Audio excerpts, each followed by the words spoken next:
bed kids if I need to. Alright, welcome to Alligator Alley, guys. My name's Joseph. I'll be feeding some alligators for y'all this afternoon. Looks like we got a couple interested alligators. You want me to go ahead and ring the dinner bell so we can attract a couple more? You like it how it is? More? I figured y'all'd say that. Yeah, here they come. Well, we'll attract a couple more. Let's hope all 300 don't show up at once. If they do, we'll just cross that bridge when we get to it. Sound like a plan?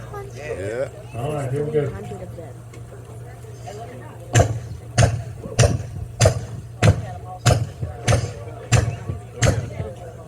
Very high-tech alligator call. So yeah, there are about 300 adults out here in the main swamp. These are all nuisance wild-caught alligators. We've got almost another 400 worth of their offspring down the path. So you guys are looking at close to 700 alligators total on property. Now what's really landed these 300 over here though is just kind of being an alligator. What used to be creeks and swamps and bayous is now turning into waterfront property. So just being an alligator's pretty well got some of these guys in trouble. Now one good thing about them though is they're actually very good at association. They can associate times, places, sounds, even colors. They actually see in color about as well as you and I do. For some reason pink is their favorite color. Some of you ladies might need to watch out. Y'all stay in the middle. You'll be fine. We hadn't lost anybody yet today. It does not take a very big alligator though to actually ruin your day. At about 6 to 7 feet, which pretty much everybody on the bank out here is in that 6 to 7 foot range. Obviously Hank, a little bit bigger. But at this size here, they have a bite force of about 400 to 500 pounds. Doesn't seem like much weight. Most of you fellas put that up at the gym every week, right? A couple of us.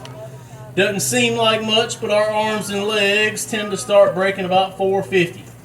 So that little alligator could actually do quite a bit of damage. Now, once they jump up in size to about 10 feet or so, which Hank here is probably 11 and some change.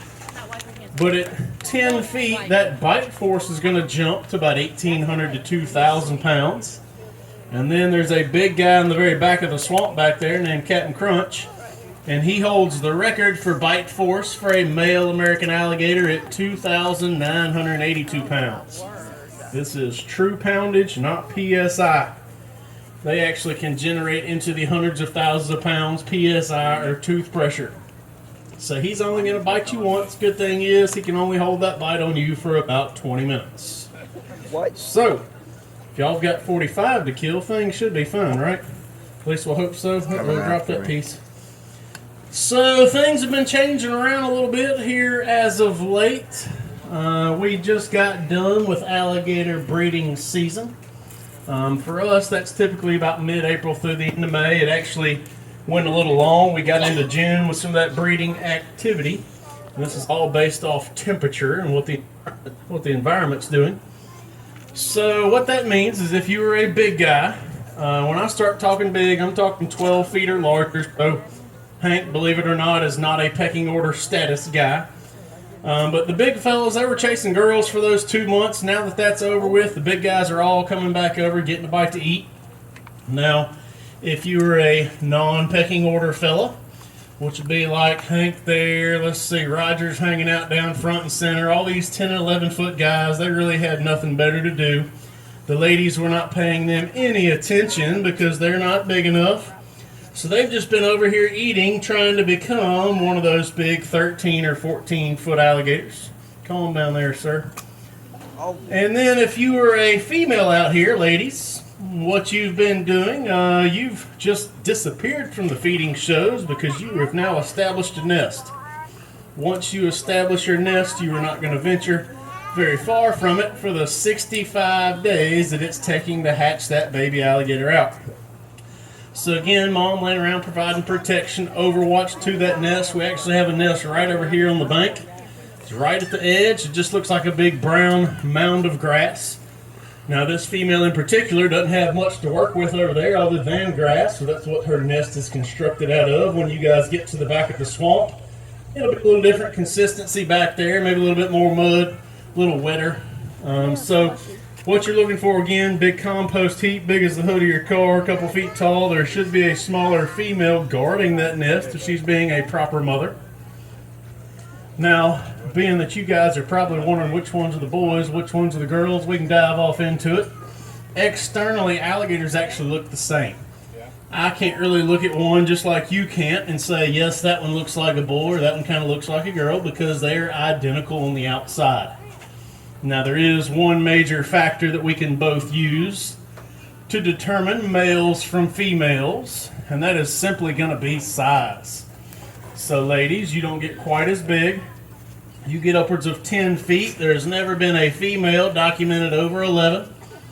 Fellas, you get up into about the 13-foot range, maxing at around 14. So, if it's over 11 feet out here, I can pretty well guarantee it's going to be a male. Now, ladies, what you lack in size, you actually make up for in overall temperament and attitude. Good example, one of the meanest alligators out here in the swamp. Due to her lovely temperament and attitude, we just call her Hillary. Luckily, I hadn't seen her yet. She shows up, I'm leaving. Alright, let me help you out there, my little three-legged fella.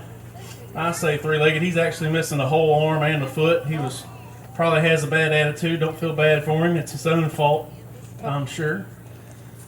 Pretty common to see one missing something out here because these alligators actually clot blood amazingly fast. We're talking less than a minute clot time, so they will not bleed to death.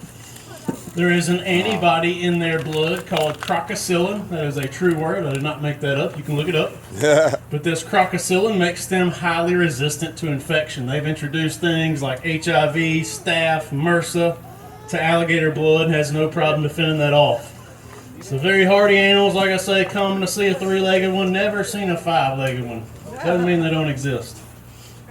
Alright, Hank, I got something else for you. Hopefully he doesn't run off. This is actually one of our two blind alligators out here at the farm. You guys are probably wondering why I'm giving him such close proximity to him over here. It's because he really can't see. This is Hank.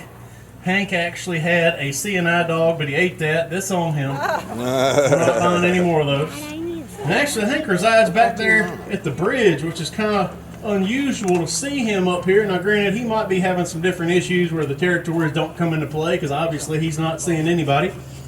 But normally, Hank is hanging out back there by the bridge in that general area. So he is definitely out of his territory right now.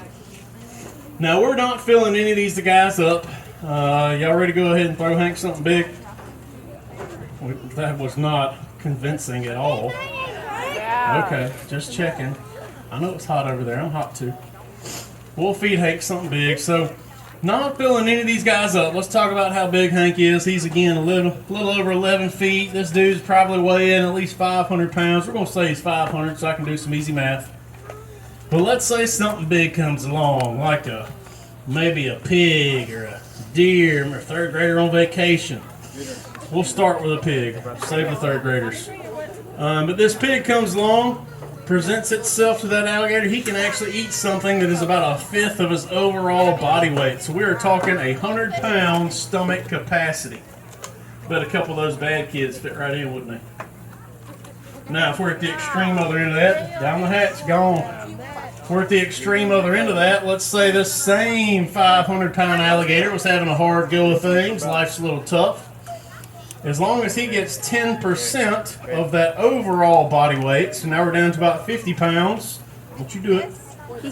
He can actually go upwards of about a year to a year and a half, no food whatsoever, still keeping that lovely figure of his. So, kind of shows you how good these guys are at energy conservation. This is really the advantage